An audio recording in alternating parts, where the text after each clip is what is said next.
Before we begin, thank you very much to Joseph T for joining my Patreon campaign, rejoining my Patreon campaign. Thank you very much for that.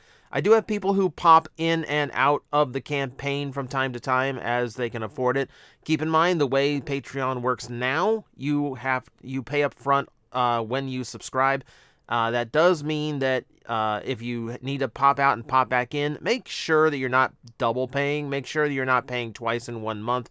I don't want anyone to have to go through that, so just be careful with it. I appreciate you, even if you, I understand you can't do it all the time. If you jump in and out, that's fine. Just be careful you're not accidentally spending too much, right? Okay, so that little PSA out of the way, it's news roundup time, and once again, it is a loaded news week since we have the movie coming out. Tons of stuff being seen for the first time. We're going to start with something that I mentioned previously last week. MPM Bone Crusher is rumored to be the next Masterpiece movie figure, set to be a Target exclusive for $165. I have never picked up a Masterpiece movie figure because Masterpiece engineering bugs me at normal levels, let alone Masterpiece levels. But I really, really like the design of Bone Crusher. Of all the movie Decepticons, that is probably my favorite one. Depending on how it goes, if it looks like it's a fun toy and if the reports on it are good, I'm still probably going to wait for it to go on clearance because Target Masterpiece releases tend to always be on clearance at some point. So I'm going to keep an eye out on that. I'm eagerly looking forward to the announcement and seeing what this thing looks like, because it does look like it's not going to be too long before we know exactly what we're in for. All right, let's begin. We're going to get all of the new toys and all the new reveals out of the way, all the new in-hand stuff. Rise of the Beast, Beast Mode Optimus Prime is out. Someone has it in hand. It's as doofy and weird looking as I expected it to be. It's Optimus Prime trying to be a Brave series character. Now now that it's in hand, we know the type of lights and sounds that it has. The lion head lighting up in different colors is a little bit odd, but it's interesting at least. It's been a long time since we had like a big electronic figure that seemed like this robust, as it were. Wait for it. So as you can see, it's about as big as an old Leader Class toy. That's the Revenge of the Fallen mold you see beside you. There's the comparison to the current Leader Class toy. This might be a third party. This might be a like a Wei Zhang upscale. Now that I look at it, let's compare it to like official release. That's how big it is compared to a standard Leader. It's a pretty big, hefty Optimus Prime. It does look like it's got decent articulation too, at least for its size. There's definitely a downside to it though. Here's more comparison shots for you. So when we get to So, yeah, the vehicle mode on this thing is unfortunate. It's just a big box with lots of detail left unpainted. You can see, like, the Smash Changer Optimus there on the right. Even that looks far more decorated and far better looking than this big gimmicky toy on the left. So that's a little bit disappointing. It looks like a garbage truck. It doesn't look like Optimus Prime. It looks like something I would 3D print. And then like the backside is completely hollow. So that's another downside. Yeah, it's just meant for the big gimmicky electronic stuff. I guess for a kid, the kid's probably not going to care, but yeah, it's like seeing the vehicle mode is like a real turn off on this thing. Oh well though. Still, if you want lights and sound figure, like you could do worse. It looks like it's going to be decent enough when it does that. Moving on to more interesting ones for me, we have in-hand shots of the new Gamer Edition Barricade. He's looking super nice, and what surprised me is the size of him. So, you know, that's an old size Megatron Deluxe on the right there. Barricade, actually, about the same. In fact, if you account for how much bulkier he is in some spots, yeah, they actually look pretty comparable, which is actually really surprising. There he is next to the old Deluxe Bumblebee, and they look like they could have come out at the same time. That's actually pretty cool. He looks way beefier than the Optimus Prime from Fall of Cybertron. That's so weird. I mean, I'm not complaining at all. Like, that's a really nice, solid-sized figure for these days. And the vehicle mode still looks really, really sick. It looks like if Batman Beyond had a Batmobile. Love that. So, this thing is looking really, really nice. My one issue with him was how the feet were going to be, because it didn't look like he had heel spurs. It just looks like he has big flippers for feet. Do I have a good shot of that? And I just have like lots of really cool shots of the toy. Obviously, it's standing up fine. There you go. There you go. So yeah, he's got these big paddle feet that don't seem to have much heel spur to them, which is a little concerning for the backpack. But obviously, he holds poses fine. So maybe it's not a big issue or worry. So yeah, he's looking really, really good. Really, really good. I'm eager to get my hands on this one. Likewise, we have more in-hand shots for Devcon. Probably the last time we're going to see him on News Roundup before he's out. And again, I cannot believe this is a retool of Blur. It's done so well, and it's so extensive. Everything they reworked in order to make this like basically a brand new toy with just like a few parts borrowed. Nice comparison shot here. That's a nice change. You can see they have changed and modernized the details a little bit. They've added some detail and some greeble to him, but he works pretty well. Like a lot of the more familiar features on Devcon are present. I think the helmet might have been a little bit more accurate, but I'll take it for what it is. He still looks really, really good, and still really impressive. And the Blur figure, the 86 Blur, is actually a really nicely engineered toy. It's fun to mess with. So I'm not going to argue a chance to get a figure that feels like that again. So yeah, Devcon, still one that I am personally looking forward to. Likewise, we've got the in-hand shots now for the Gamer Edition War for Cybertron Optimus Prime. Another one I am really looking forward to. Mine should actually be here tomorrow because this thing came out crazy fast. I think it also just got sighted today too. So this has been like almost rushed out the door, it feels like. Very bulky, very sizable in all of his modes. From what I've heard of in-hand shots, he is surprisingly large. Also, by the way, why do you name your water company Liquid Death? It's... no. So, yeah, he's lacking a little bit in height, but man, look at the bulk on him. Look at the mass. Look at how wide he is. He's a wide boy. He is super wide. Man, I am really looking forward to getting this thing in hand.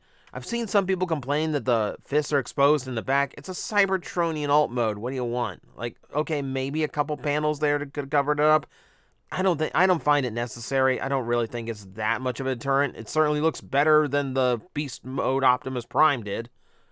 But yeah, like, I'm really looking forward to getting this one in hand. I love the comparison shots too, like from the original toy. You can see just how much more effort they put into like getting everything where it goes and like the design work to make sure like everything looked as good as possible. Like they've done a lot here.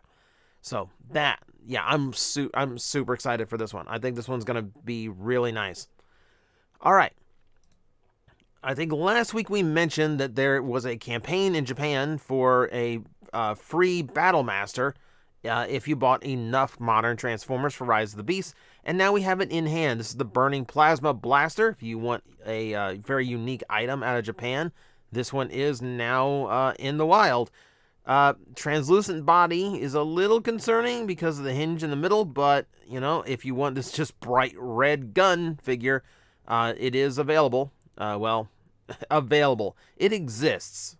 Getting it might be a little bit of an annoyance, but if you really like your Battle Masters, or if you collect Battle Masters, you got a fresh one to go after.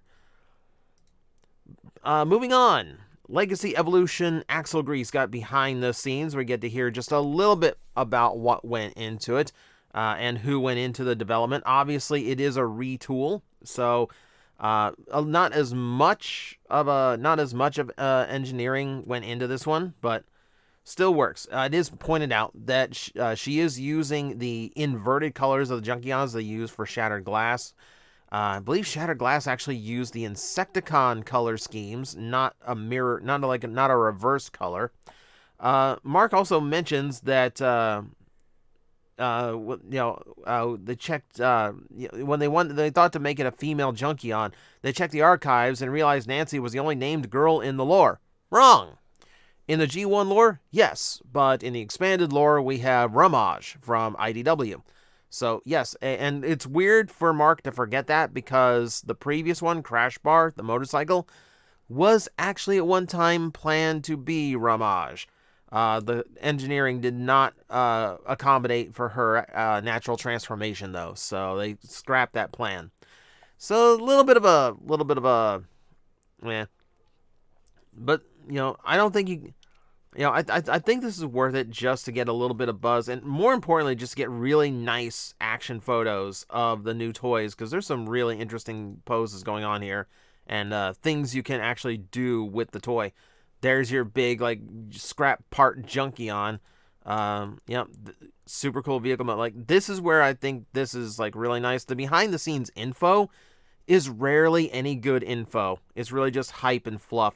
But the InHand stuff that they get to do, yeah, I really like. It's like restoring her to like her original sculpt. I think that's kind of a fun idea. So yeah, there's a lot going on here. So yeah, check it out. One more to look forward to. If you want model kits, however, Trumpeter showed off color prototypes for some of their upcoming stuff. It's all Bumblebee movie based, as a lot of their products have been. But they showed off their Optimus Prime.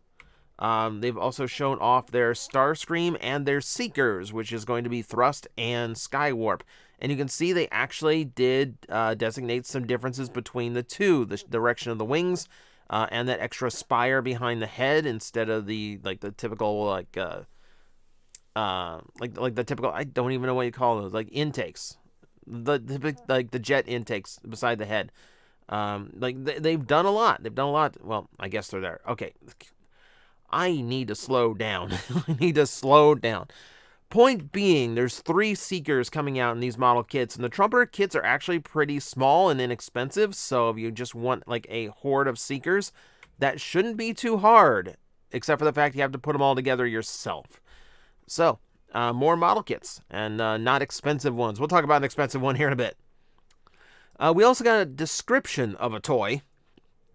So there's 2 big Optimus Primals coming out that we are anticipating. One is the Ultimate Optimus Primal. That is not this one. This is the Animatronic Changer. From what we've heard, it is a very bulky toy, and that is mostly for like making a super tough-looking gorilla mode. But the transformation is very straightforward. As an animatronic toy goes, the ape stands up, the gorilla head flips back, and that's pretty much your lot, which is going to be really disappointing if that's as much transformation as it does. I feel like because we have the extremely fancy electronic Optimus Prime, animatronic Prime, I think that's going to give people false expectations of what this one is going to be. And I feel like it's going to be way simpler. More interesting on this one were the accessory counts, because not only does it come with Primal's 2 swords, it also has missile launchers besides the head, just like the original Optimus Primal, which is not a feature we have seen on any of the movie-style Primals yet. On top of that, it looks like it actually has 2 functional firing missiles, which is something we have not had in a Transformer in a long, long time. So this one might turn out to be interesting.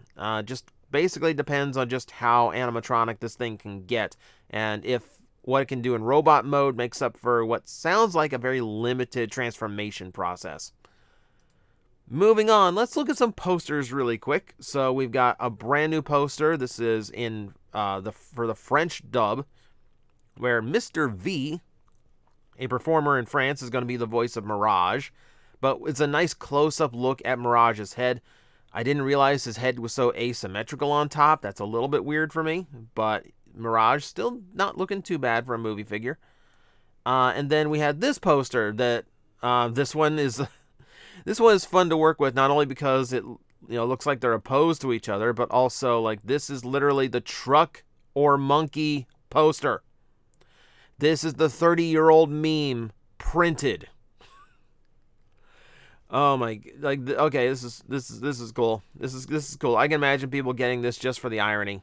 I can imagine people getting this just to be funny about it. So, more posters. No people, some like your posters. Let's continue on with the movie because there's a lot of little things about the movie coming out that we can discuss here. So Lorenzo de Bonaventura has gone on and he's doing his media rounds to hype up the movie, and he's answering a lot of extra questions. A lot of times, the animated Transformers movie has come up, and a lot of it is fluff we already know. But one thing mentioned is that ILM, Industrial Light and Magic, is going to be doing the animation. So they did the animation, the CG work for the first 5 Transformers movies, and then Bumblebee. It is notable that Rise of the Beast is done by a different company, and it seems like that was in order to make sure that ILM could focus on doing the animated movie. So if that's the case, cool. Like, that's an incredible studio. Like, the idea that ILM, that does like some of the top-notch, state-of-the-art like CG work in movies, is going to be doing a whole animated film, like the way that like DreamWorks or Illumination would do, where it's like literally the entire world animated. That's actually interesting. I'm really curious to see how that's going to work.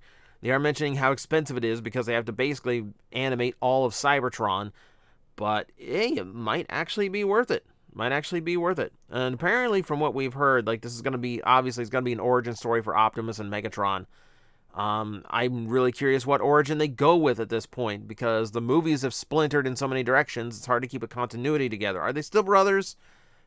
No, I mean, was Megatron a minor? Was Optimus Prime a number, a bean counter? What, like, I don't know.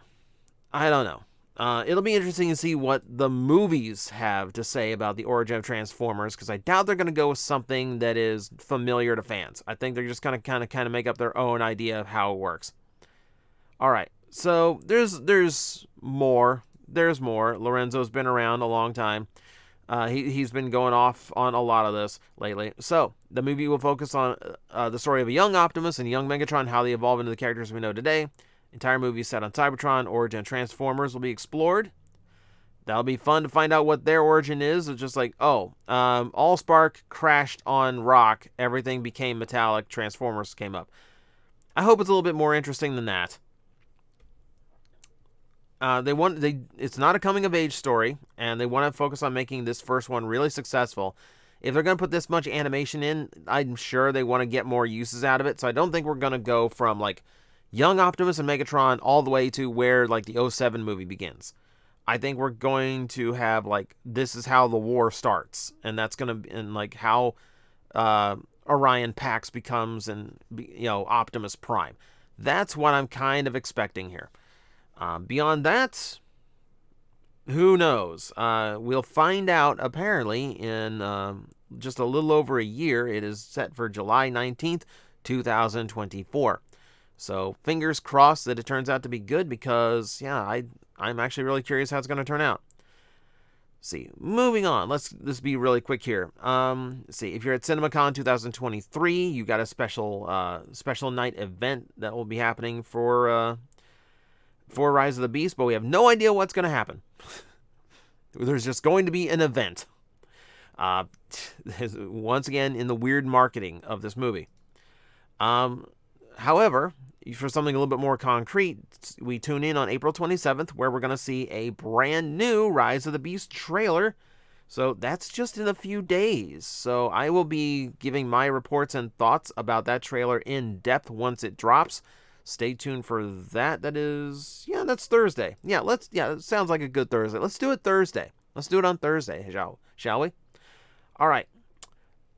This is something I normally wouldn't cover, because this is just kind of weird social media guff. However, over on Twitter, over on Instagram rather, there's actually like stickers. Like little digital stickers you can apply over to like other things and other images. But it's the cast of Rise of the Beast, like charging the camera and transforming, which is interesting only because this is the first time that we have seen Cheetor from the front, and it's the first time that we've seen Rhinox in robot mode at all. And it's all in these super tiny, can't make out a single thing Instagram stickers.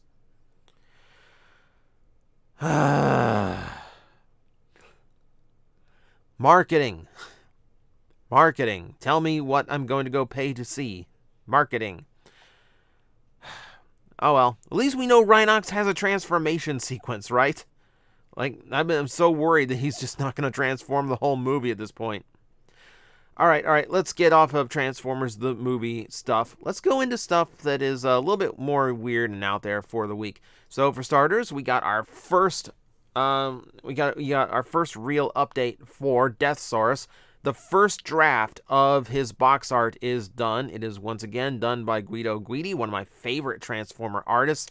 Looking absolutely fantastic. Remember, this is just a really rough sketch. This is just like laying out the groundwork and the base colors. The final version is going to be way cleaned up compared to this. But I do kind of like it's weird to see Deathsaurus without his big chest armor, but in order to show off the Breastmasters, that actually makes sense. So yeah, this is super cool. I'm really looking forward to like seeing this all cleaned up and exactly how it's going to look. All right. Now we talked about this before, but the Agora model Optimus Prime, that super huge, super expensive one, you are now able to order the first set for this kit. So this is one of those like buy it by the month model kit sets where you pay a fee, you get one box, and then for the next 11 months you pay to get each additional box. And by the end of it, you have one fully formed, fully sized Optimus Prime model. The model kit itself is 3 feet tall, I believe, over 24 pounds. It's a lot of die cast. It's a lot of electronics with mouth moving, eyes lighting up, matrix chamber lights up, mouth plate moves, Peter Cullen sounds, axe lights up. Lots of stuff on this thing. Like, it's incredibly impressive.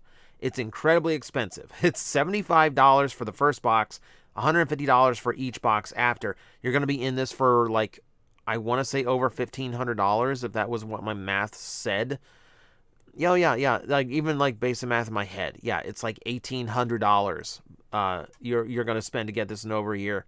At one time, I thought to myself, if I knew, like, you know what? I don't really have a car payment or any like big monthly expense outside of rent that I should be paying off.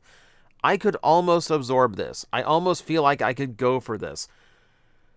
I genuinely don't know what my income's going to be like here in the next 6 months to a year, how free that income's going to be. If I knew for sure, yes, but at the moment it's a little bit dicey. So I'm probably not going to take the plunge on this, which is unfortunate because this is fantastic. Now, apparently at the end of the campaign, you can just buy all of it at once, which is going to be more expensive to do. But, it's more appealing to just like lose $150 a month for a year rather than drop $1,800 all in one chunk just for one big fancy Optimus Prime. Who knows? Who knows? Maybe my Patreon will skyrocket, and we'll just like we'll burn the extra money on this so we can have like a monthly build the new piece and watch it come together a bit at a time. But no, it's out there. At least part of it is out there. For those who really need the most fancy Optimus Prime you could possibly get. Now, we're gonna end off on something really weird and really huge. And that is the fact that Transformers now has a themed restaurant in Hong Kong, which is kind of amazing that this franchise has come that far. Transformers The Ark is now open. You can see the outside is, based on Teletran 1, obviously, with a big screen, but also, yeah, like they literally just buried the Ark in it. That's super cool. Inside, a lot of it is just bright orange panels, lots of Transformers merchandise, statues for photos, etc. Transformers themed food with little Ark French fry boxes and Autobot symbol shaped hamburger patties. This is hilarious to me. This is fun. This is fun. There's some 3D elements too, so where you can see Transformers kind of working in the background on apparently on your order. Apparently the Autobots are just like servers at the restaurant now. But yeah, you can see a lot of it is just all like inside G1 ARC panels, lots of orange, lots of metal like it's really interesting.